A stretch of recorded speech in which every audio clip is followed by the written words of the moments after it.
जय माता दी दोस्तों, आज मैं आप सभी को श्री दुर्गा सप्तशती का 13वां अध्याय सुनाने जा रही हूँ। ध्यानपूर्वक सुने। सूरत और वैश्य को देवी का वरदान।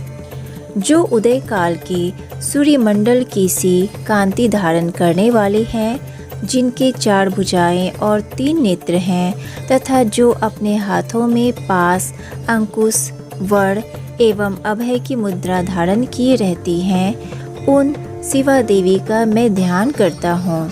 ऋषि कहते हैं, राजन, इस प्रकार मैंने तुमसे देवी के उत्तम महात्म्य का वर्णन किया। जो इस जगत को धारण करती हैं, उन देवी का ऐसा ही प्रभाव है। वे ही विद्या उत्पन्न करती हैं। भगवान विष्णु की माया स्वरूपा उन भगवती के द्वारा ही तुम ये वैश्य तथा अन्याय विवेकी जन मोहित होते हैं, मोहित हुए हैं तथा आगे भी मोहित होंगे। महाराज, तुम उन्हीं परमेश्वरी की शरण में जाओ। आराधना करने पर वे ही मनुष्यों को भोग, स्वर्ग तथा मोक्ष प्रदान करती हैं। मार्कंडेय जी कहते हैं, क्रौष्टु कीजी मेघा मुनि के ये वचन सुनकर राजा सूरत ने उत्तम व्रत का पालन करने वाले उन महाभाग महर्षि को प्रणाम किया। वे अत्यंत ममता और राज्य परहरण से बहुत खिन्न हो चुके थे। महामुनि इसलिए विरक्त होकर वे राजा तथा वैश्य तत्काल तपस्या को चले गए और वे जगदम्बा के दर्शन के लिए नदी के तट पर रहकर तपस्या करने लगे।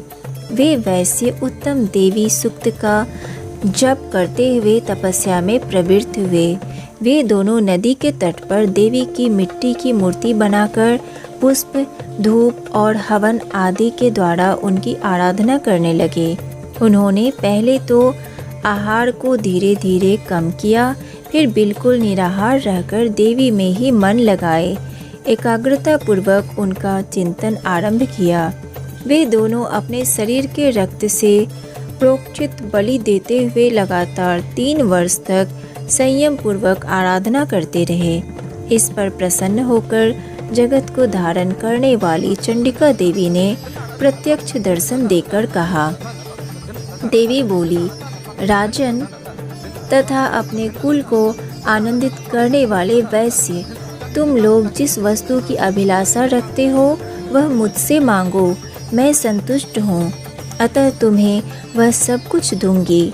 मार्कंडेय जी कहते हैं, तब राजा ने दूसरे जन्म में नष्ट न होने वाला राज्य मांगा तथा इस जन्म में भी शत्रुओं की सेना को बलपूर्वक नष्ट करके पुनः अपना राज्य प्राप्त कर लेने का वरदान मांगा। वैश्य का चित्त संसार की ओर से खिन्न एवं विरक्त हो चुका था और वे बड़े बुद्धिमान थे। अतः उस समय उन्होंने तो ममता और अहंता रूप आसक्ति का नाश करने वाला ज्ञान मांगा। देवी बोली, राजन, तुम थोड़े ही दिनों में शत्रुओं को मार कर अपना राज्य प्राप्त कर लोगे। अब वहाँ तुम्हारा राज्य स्थिर रहेगा।